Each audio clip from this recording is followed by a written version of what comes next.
Good morning. It's 9 a.m. Friday, December 30th, 2022. Almost the last day of 2022, eh? Welcome to the Good News, live at 9 on Facebook and available later on our YouTube channel. Please be sure to comment in the chat. This is a presentation of the Allen Park Presbyterian Church. Good morning, everyone. I'm Suzan Maxey. I'm an elder at LUPPC, and my co-host is Herriman. Last Friday of the year, and it's record-breaking warmth. You have to be warm today, right, Sue? You don't see my Nanook of the North outfit, do you? I do not. Good morning, friends. I am Kerri Van. I work at the church. I'm also a deacon and the congregational care coordinator. So it's last Friday of the year. It's just hard to believe. Wow. It's been a long week though. It's been a long week. I don't know why. The week before Christmas goes fast. The one after goes slow. So that's okay. So I hope everyone who's watching is doing well. We have a guest today that we're excited about learning more about. Someone that Sue's worked with for a long time and I have worked with for a few years. So I'm kind of excited about that. Hi, Norma. Hi, Patty. Hi, Donald Jones. So I'm out of touch with what's going on, sort of. Oops. Yeah, I'm trying not to work too much. But, Aren't you the communications manager? I am. And obviously congregational care issues never stop, but we all need to take a break once in a while. So I've been trying to pace myself and not work too hard this week. I do know that we have worship on New Year's Day. And I was looking up when's the last time that happened, and it was only 2017. But before that, it was 2006. Yeah, so it's not a real current thing that happens all the time. So it should be interesting. Somebody was telling us that Christmas Day, which of course was on Sunday last week. I guess that would still be this week though, wouldn't it? That it's going to be 11 years before that happens, which means, New Year's Day is the same thing. So yeah, 11 years, like, wow. Yeah, well, I mean, that probably makes every pastor happy because having Christmas on a Sunday, in theory, sounds wonderful, but it can be kind of difficult for people to get to church. But we did okay, so we're going to do okay, and it's a communion Sunday too. So yeah. Well, and this next year in 2023, Christmas Eve is on a Sunday. So pastors are really going to be busy because they'll have morning worship more than likely. And then at our church, we have the 3 services on Christmas Eve. So there'll actually be 4, 1 in the morning and 3 in the evening. So Pastor Tim's going to be kind of tired, I think. Yes, I remember Monday. Yes, I remember the last time that happened. That was pretty crazy. It was a lot for one day, but what are you going to do? Got to do what you got to do, correct? Right. So tomorrow we're going to send off this year for a new year. And we already have something happening at the beginning of, the middle of or end of January. And that is a fundraiser for the intergenerational mission trip. They're going to be going to Kentucky, Eastern Kentucky, to help those folks rebuild from the devastating floods they had this summer. So we have a dine-in fundraiser on January 24th at Secret Recipes. It's a restaurant. They're on Allen Road in Taylor, so the Taylor side. And it's from the time they open, 8 a.m. until the time they close, which is 9 p.m. So it's all day. You could have breakfast, lunch, and dinner there and help out the mission trip. You can take in the flyer that I'm showing here, and we will have them at the church. You can go online and show your phone, so you don't even have to print it off. You can just show your phone, and they will donate 20% of your bill to our mission. Yep, and we did well at the last one, and we've always done well with these, and we thank restaurants that help us support our mission and our youth. Yep. Oh, and the mission team is also asking you to save your returnables during the holiday season. So if you got a big bag from Christmas, or you're going to have a big bag tomorrow, you can get rid of them at the church and someone else will take them back for you. What a deal is that, right? But that's a great deal. Most people do not like taking back returnables, but they do add up. And They sure do. we've been doing it for years, and it does make money. So it's a great thing to do. If you have bottles laying around, just call the church, let us know. All right, so Sue, tell us a little, let's announce our guest. You announce Okay. him because you've known him longer than me. Our guest is Bob Herriman. He's the owner of Messenger Printing, and he has some other things that he does. So we will ask him about the other things that he does. Yes, And we so why will. don't we bring him in? All right, let's do it.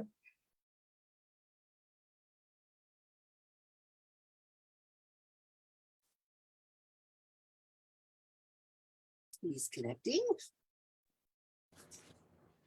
Hello. Hi Hello, there. Bob. Good morning, and thank you for joining us. Thank you for having me. Very We can hear excited you. to, yes, very excited to get to know you a little bit better. I was telling our watchers that, our viewers, that Mhm. I've worked with you for a few years, but Sue's known you for much longer, and you have quite a few interesting aspects to your career. Well, we try to do our best. So Yes. you are the owner and operator. You're there every day at Messenger Printing, right? That's correct, yes. And how long have you owned Messenger? I started the company actually in 1984. I'm a pastor also. I pastor First Free Will Baptist Church in Hazel Park presently, and I've been involved in ministry outreaches most of my life. I actually started the company to be able to print Bible study booklets for our outreaches Oh, way back then because I thought I could do it less expensively than having them done somewhere else. And it kind of grew from there into something that also then became my livelihood. But we always try to help ministry work as well. When I was younger, I did a lot of Bible teaching in prisons and prison outreaches. Um, I don't do that anymore, but we still send a lot of Bible study materials into the prisons that we print. That's so awesome. I didn't realize the name of your company was Messenger. Like, that's so perfect once you really Yeah, start looking. that's why it was named. So perfect. Wow. well, people our listeners are probably wondering, okay, what connection do you have to our church? And we have a huge copier that runs most of the stuff, all of our orders of worship and most of the stuff that we, the printed stuff we use at church is done on that copier. It's pretty fancy and whatever. But there's stuff that just, it's not cost effective to run on the copier. And so then a lot of times we come to you because you're just down the street on eCourse, it's just a block into Taylor. So it's almost Allen Park, right? Right. People probably think you're in Allen Park a lot of times, eh? They do, yes. And we're happy to help with any of that. We discount printing for churches and nonprofit organizations too. That's one of the things that we've always done to try to help. Because a lot of times we can print things cheaper than what people can do it in-house. Yep. Yeah, I mean, and the headache alone, there's so much printing to do at Christmas, and all you need to do is just jam that copier one too many times, and it's just gonna turn into a real stressful situation. You've been printing our poinsettia books for the last few years, and that has been a huge help right there. And anything that Sue Maxey's involved with, because obviously she's a graphic artist and her things are need better quality than we can provide at most times. She does an excellent job. Yes, she does. Bob, I was looking around before this interview yesterday, and are you a composer? Do you play the guitar and sing? Yes, I do. Yes, I've written quite a few songs and I have 14 CDs out. Oh, wow. That Where is, did somebody get your CDs at?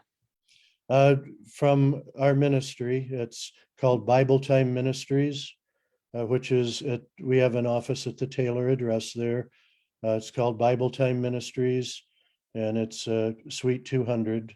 The website for that is bhmonline.com.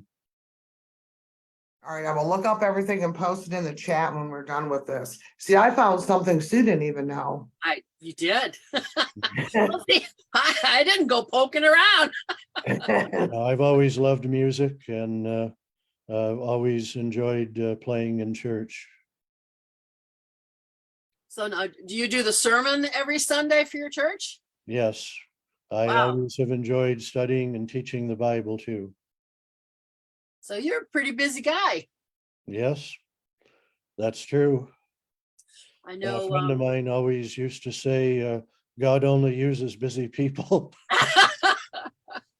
Sometimes I think that's so true. So Mhm. true. Yes, So I know you're a union shop as well, right? You that's didn't start correct, out as a yes. union shop though, right? We became a union plant very shortly after we moved to Taylor. Mhm. There was a man, he's gone on now, who was the president of the Graphic Communications Union, got us into it, and it has been a great blessing because that brought us a lot of work we wouldn't otherwise have had. You know, so whenever there's an election of any kind, whether it's government or union elections, they have a lot of elections and stuff. Mhm. You are really busy. I know you keep me busy. So Yeah. Now we do a lot of election printing, both union and public election printing. I bet your church bulletins look amazing.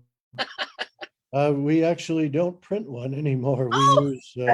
We do it all on the screens. Yes, You probably hear our dog in the background there. He just said hello. all right. What kind of dog is he? He's a 105-pound German Shepherd. Ah, Oh, big boy. Yes, he is. I tell my wife that's what happens when you feed him. yes. What's his name? His name is Jax, like Jaxx. Oh, Oh, that's cute.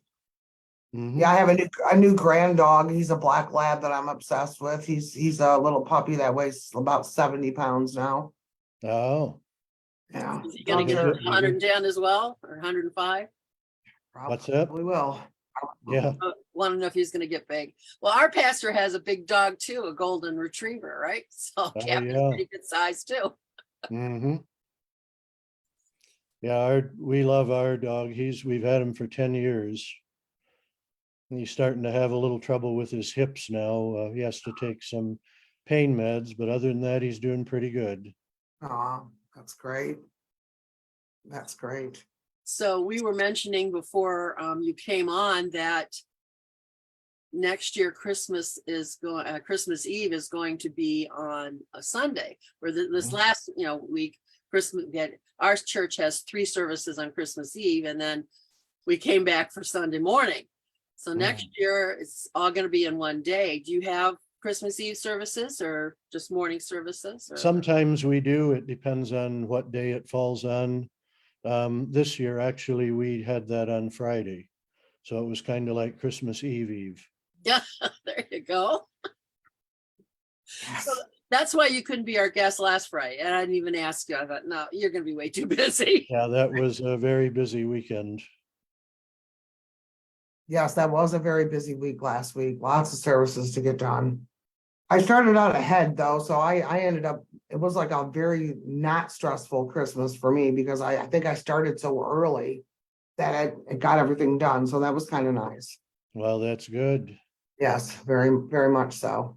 But it's an important time, though. It gives us the chance to share with people that sometimes the rest of the year they don't pay much attention to Christ or to the church or to the message of the gospel. And so at least at Christmas time, that's a time sometimes when more people are paying attention. Absolutely. Christmas and Easter, and there's always jokes about that, but what you say is so true. Mm-hmm.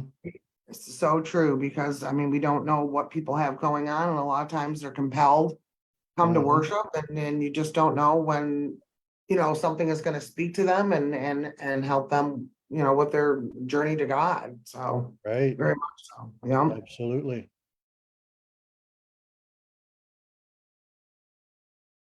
Yeah, those are some of the old jokes that we should keep the sanctuary decorated with Easter lilies and poinsettias, because some people have never seen it any other way. Oh, So true, so true.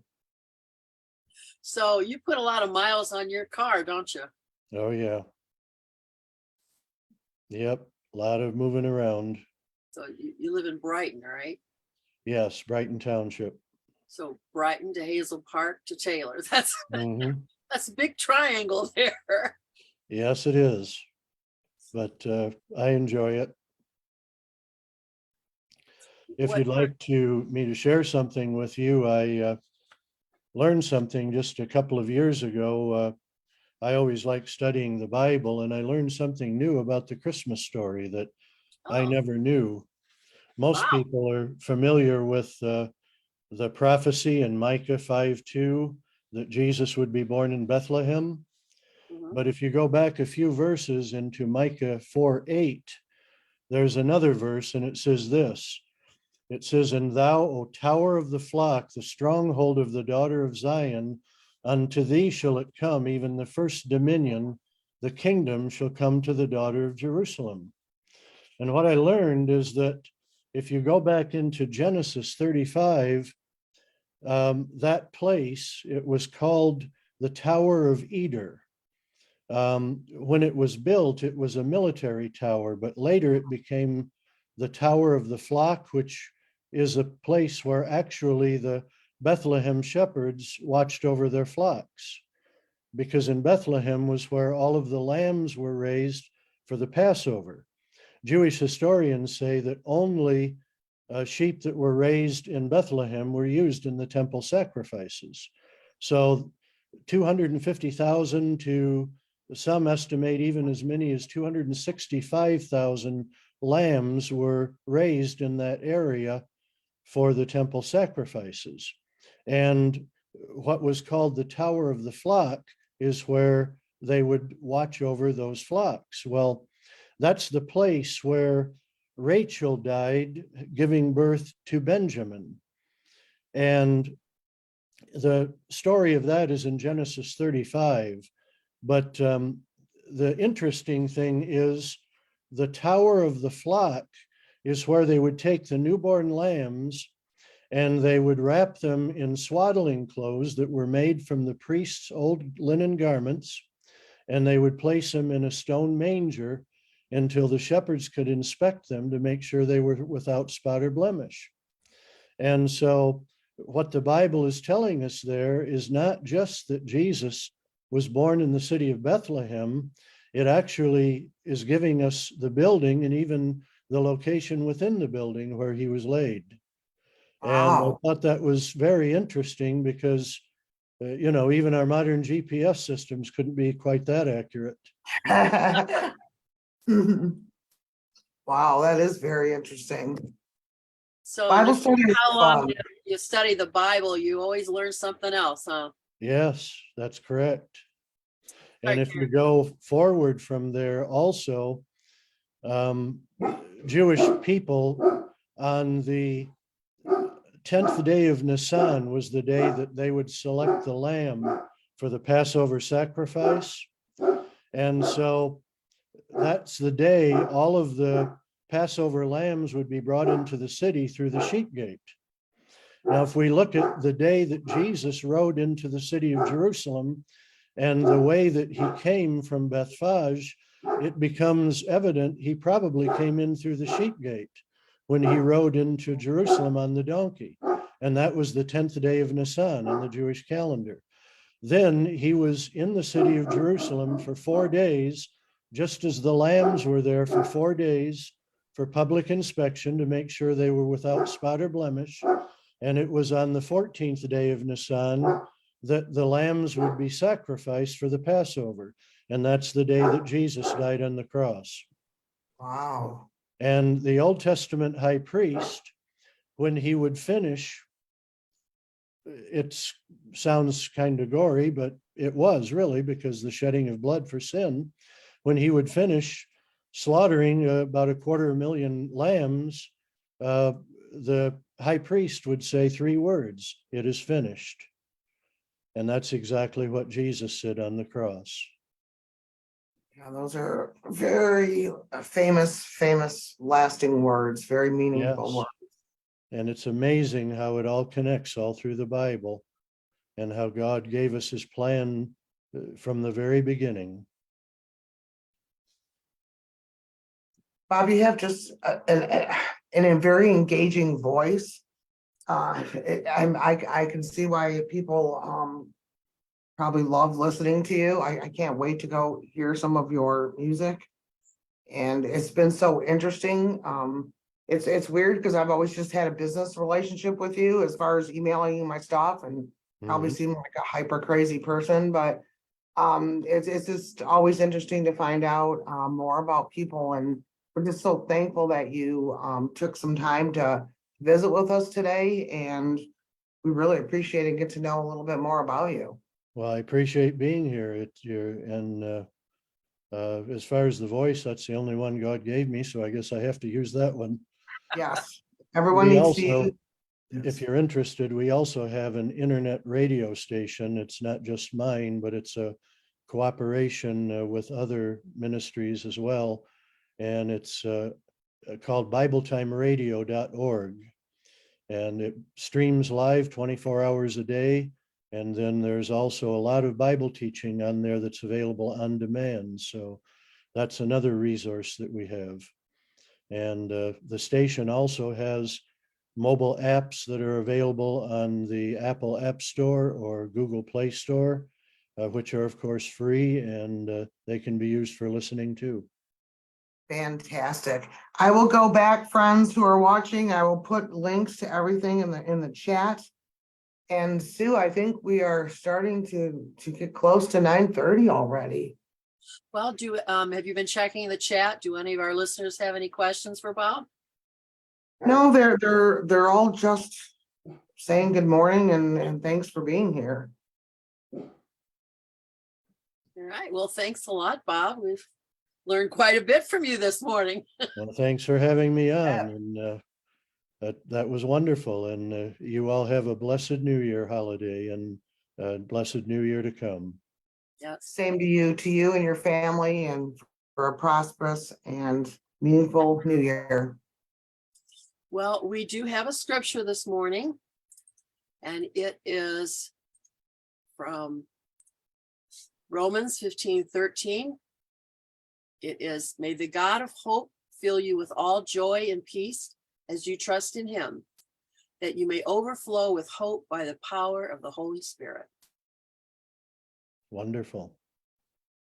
So thanks for being with us this morning, Bob, and everyone else who came. And just remember that God loves you. And so do we. So do we. If you need anything, please let us know. Prayers for Judy Martin today. And for all of you, thank you for the hearts that you're throwing up in the chat. This is our last broadcast of the year. Everybody be safe and have a very safe and happy New Year's Eve and New Year's Day. Bye, everybody. Bye, everyone. Thank you, Bob. Bye-bye. Bye.